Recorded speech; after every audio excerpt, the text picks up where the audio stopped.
سڵاوتان لێبێ ئازیزان. کۆڕۆنا بەردەوامە لە زیادبوون لە سەرتاپای جیهان سەرەڕای ئەوەی کە هێشتا وەکو باسمان کردووە پێشتریش ژمارەیەکی زۆر لە دانیشتوانی گۆی زەوی ڤاکسینیان وەرگرتووە، بەڵام هێشتا کۆڕۆنا نایەڵێت ژیان ئاسایی بێتەوە. ئەگەر ژیانیش ئاسایی نەبێتەوە بەردەوام حاڵەتەکانی توشبوون زیاد دەبێت، کە حاڵەتەکانی توشبوونیش زیاد دەبێت هەر چۆنێکیش بێ ئەگەری ئەوەی هەیە کە ژمارەی گیان لەدەستدان و ژمارەی ئەوانەی کە بە کۆڕۆناوە کاریگەریان دەبێ و حاڵەتیان تێگەچێ بەردەوام لە زیادبوونیشا بێت. ئەگەر هاتوو ئێمە بین تەمەشا بکەین بڵین کۆڕۆنا وەکو ئەو بابەتەی کە بوو بە حاڵەتێک کە مەسەلەن ئیتر بەعزێ کەسێ لەوانێ بڵێ لە تامی دەرکرد بابەتەکە زۆری کێشا، یعنی هەموو ئەمانە وامان لێ دەکا کە مەسەلەن ئێمە گۆڕانکاری لە وتارەکانان بکەین بۆ بە شێوازێک بێ هەمووی لەموو دووە کە بڵین کەسەکان لەگەڵ یا بژین، لەگەڵ یا بتوانن ئەو ڕێگایە بگرنەبەر کە بتوانن هەم خۆیان بپارێزن هەمیش بتوانن ژیانی تایبەتی خۆیان جێبەجێ بکەن. کاتێکیش ئەگەر ئەوان توانیان ژیانی خۆیان بە شێوازێکی وا بگونجێن واتە ڕێکارەکانی خۆپارێزی هەمووی بەو شێوەیە بێت کە بتوانن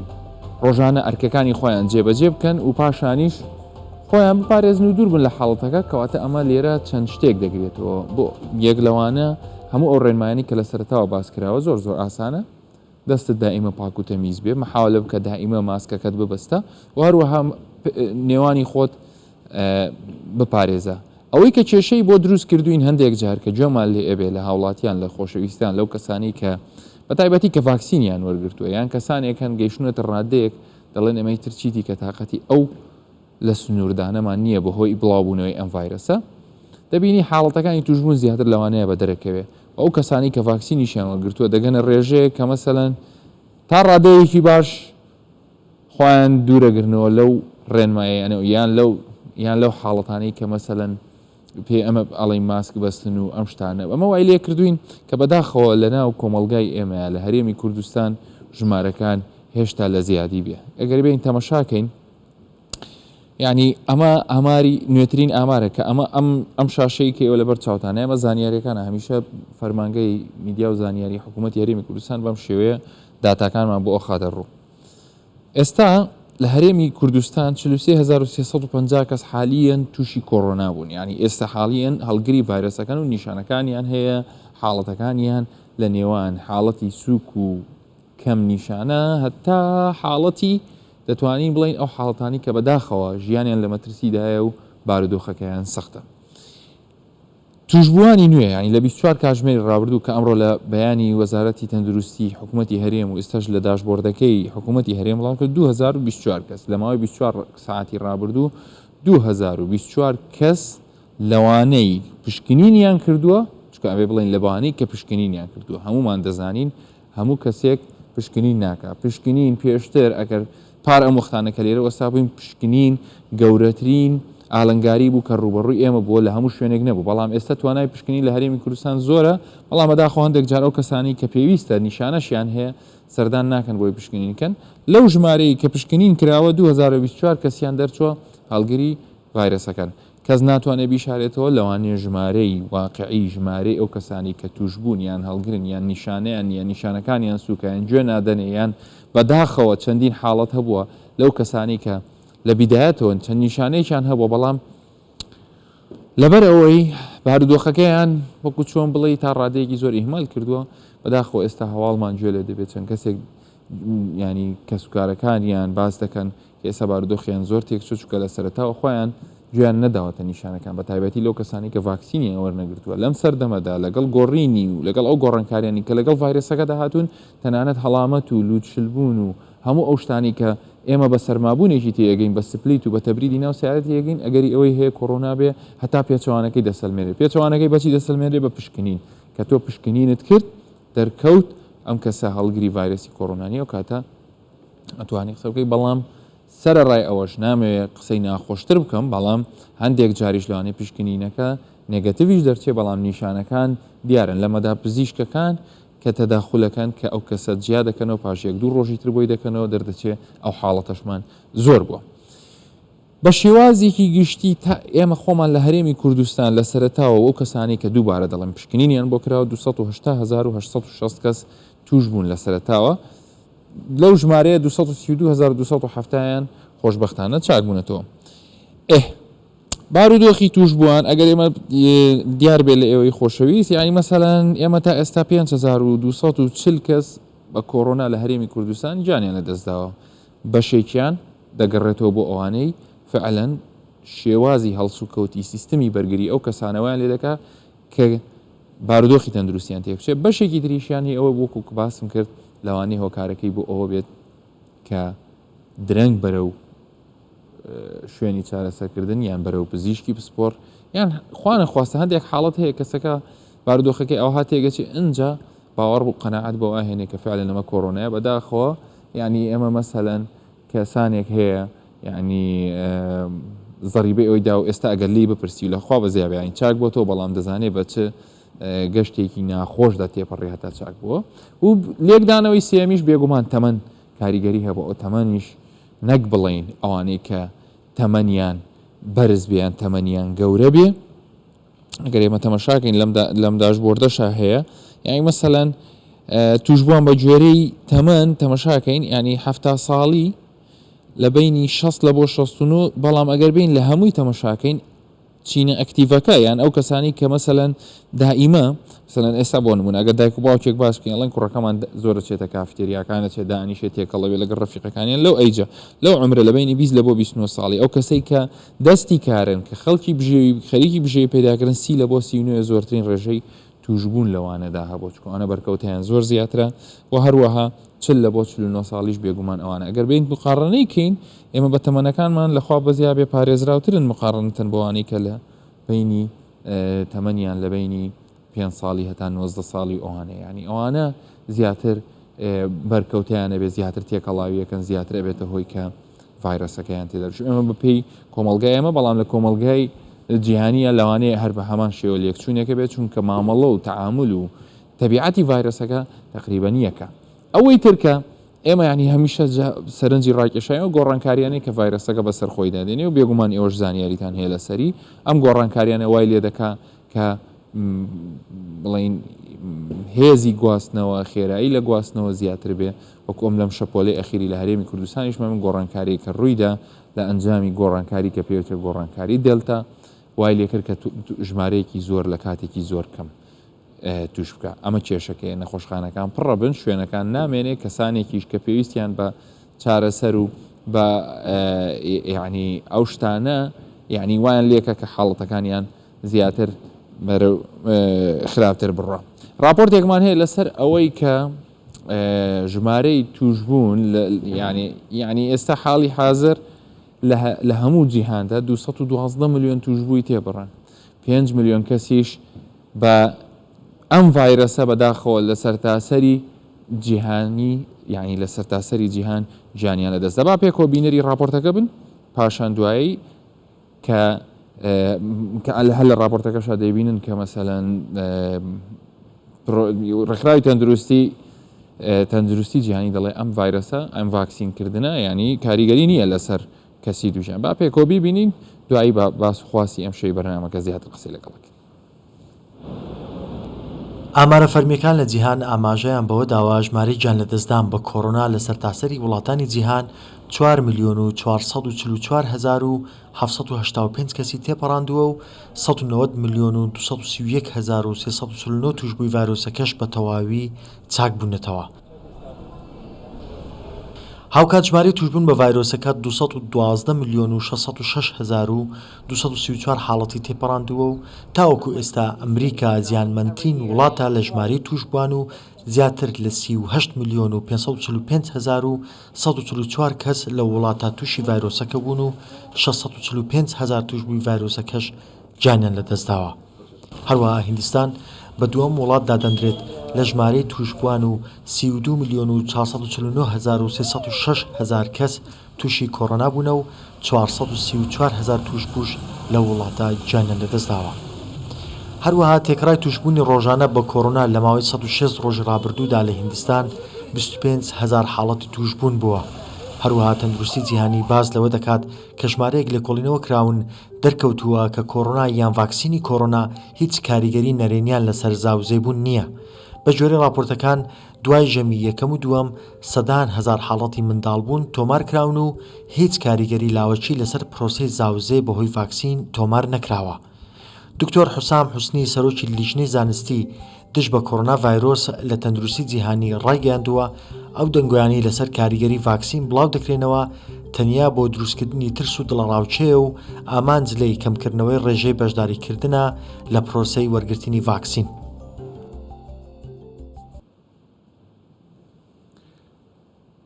با قسەی زیاتر بکەین لەسەر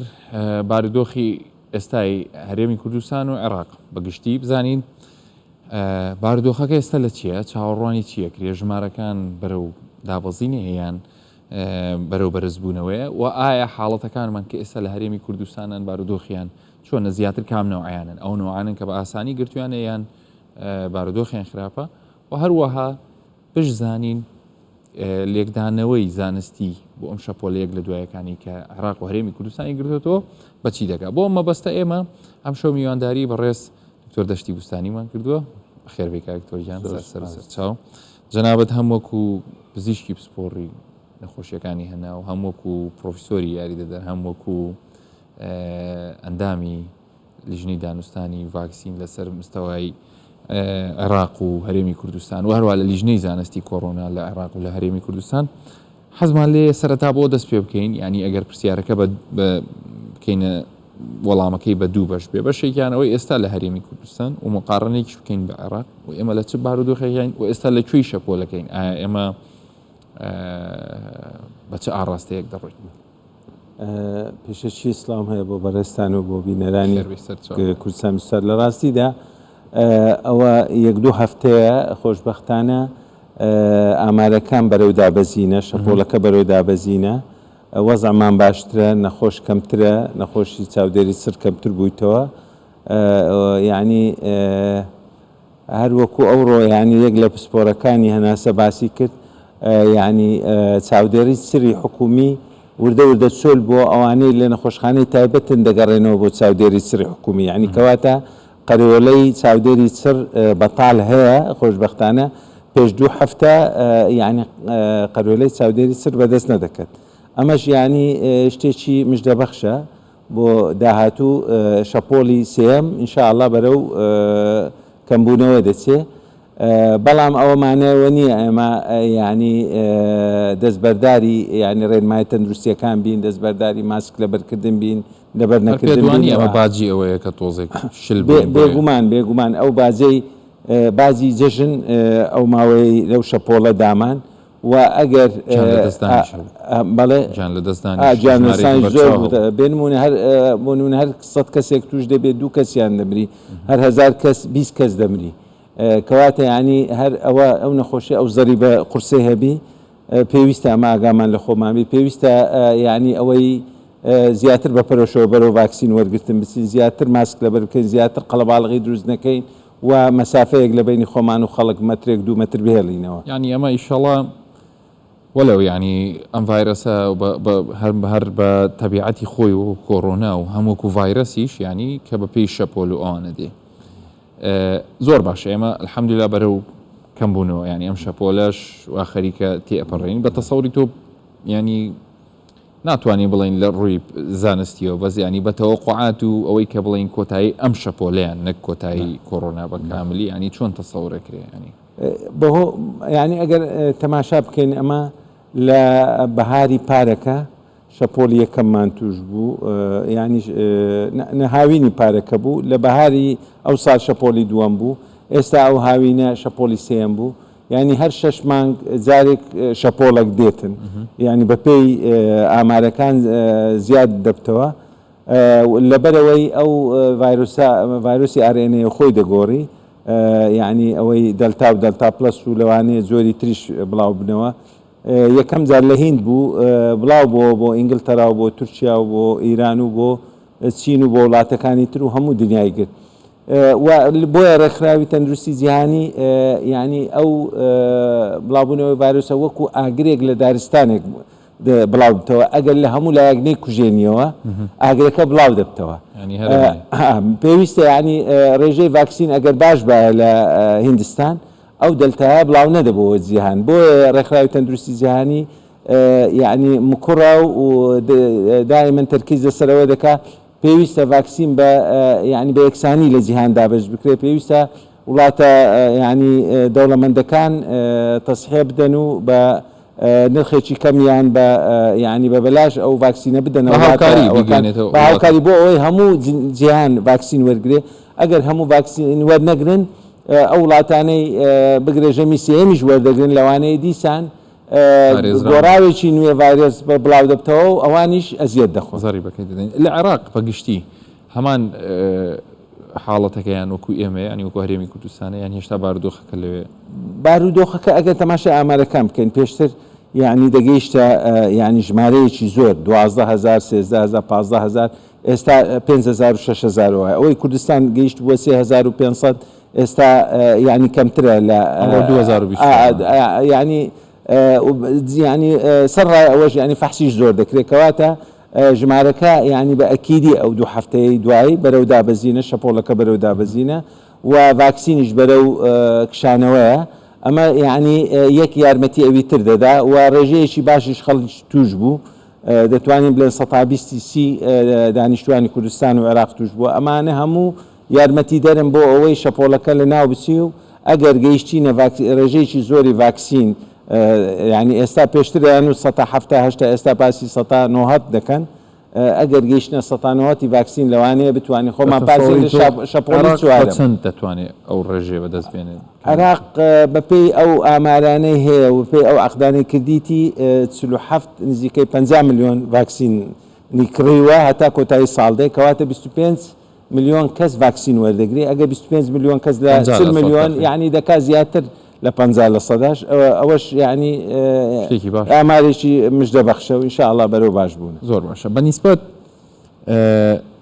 ئەو گۆڕانکاریانی کە من حەزم لێ لەسەر ئەو نقطەیە بڵێم چکە بەڕاستی ئەوە خۆی بوارێکی ئەوەشی هەیە ینی هەم مرۆڤایەتی و هەمیش کۆمەڵایەتی بۆی هاوڵاتیش لەم بارودۆخە تێبگە مەسەلەی ئاگرەکە ینی پێ دوایە وڵاتانی ڕۆژئاوا بگەنە ئەو قەناعەتە کە ئەگەر چەند خۆشیان پارێزراو بکەن بە فەزڵی ئەو گۆڕانکاریانی کە لە وڵاتانە ڕوودەدا ئەوانیش بارودۆخەکەیان خراپ بێتەوە یان خوا نەخواستە ئەگەر هاوکاری ئەفریقا و ئاسیا و ڕۆژهەڵاتی ناوەڕاست نەکەن لەوانەیەم جارە گۆڕانکاریەک ڕووبە